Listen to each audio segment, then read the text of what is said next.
En route vers la Maison-Blanche, le choc entre Trump et Clinton jusqu'au mois de novembre. Bonsoir Xavier Yvon.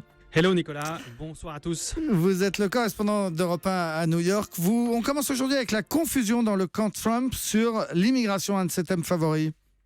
Oui, c'est même le sujet qui lui a probablement fait gagner la primaire républicaine. Ses promesses choquent: construire un mur géant à la frontière mexicaine, interdire l'entrée aux États-Unis de tous les musulmans et surtout expulser les 11 millions de sans-papiers du pays. Sauf que, depuis quelques jours, on sent un changement de ton, une inflexion. Donald Trump concède qu'il n'expulsera pas forcément les familles qui sont là depuis 20 ans et qui payent des impôts. La presse américaine s'interroge sur ce qui serait, je cite, un revirement spectaculaire. On attend un nouveau grand discours sur l'immigration. Ça devait être aujourd'hui, ça sera peut-être la semaine prochaine. Pendant ce temps-là, les conseillers de Donald Trump ne savent plus comment répondre aux journalistes. Exemple ce matin avec sa porte-parole Katrina Pearson, réduite à cette pirouette un peu ridicule sur CNN. He hasn't changed his position on immigration. He's changed the words that he is saying. What he has always said from the beginning is that he does not. Il ne change pas de position sur l'immigration, il change juste les mots qu'il utilise. Vous avez entendu rire derrière, moquerie aussi sur les réseaux sociaux. Mais ce qui est en jeu pour Donald Trump, c'est d'élargir son électorat. À la traîne dans les sondages, il s'adresse depuis plusieurs jours aux minorités, les Noirs et les Hispaniques. Il a besoin de leur vote. Cette partie de la population est déjà traditionnellement pro-démocrate et elle est effrayée par la rhétorique du milliardaire candidat.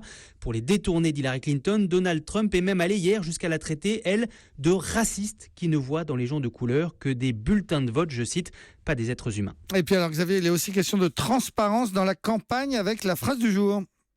Oui, la phrase prononcée par un important élu républicain, Jason Chaffetz de l'Utah. Vous savez que Donald Trump ne veut pas publier ses avis d'imposition alors que tous les candidats le font, dont son adversaire démocrate.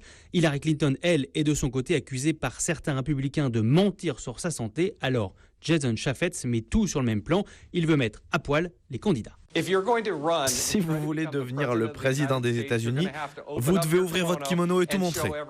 Donc, Donald Trump et Hillary Clinton devraient tous les deux publier leur dossier médical et leur feuille d'impôt.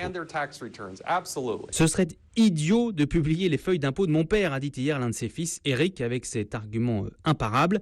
Des tas de gens qui n'y connaissent rien y mettraient leur nez pour dire n'importe quoi. Xavier, on termine avec le chiffre du jour.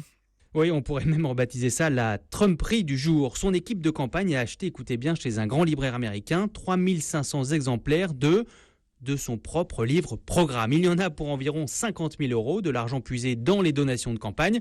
Selon le site d'info The Daily Beast qui révèle l'affaire, c'est potentiellement illégal. C'était un cadeau pour les délégués à la convention de Cleveland, répond le camp Trump. En tout cas, ça a un double avantage. Ça gonfle artificiellement les chiffres de vente et ça rapporte de l'argent à son auteur, un certain Donald Trump.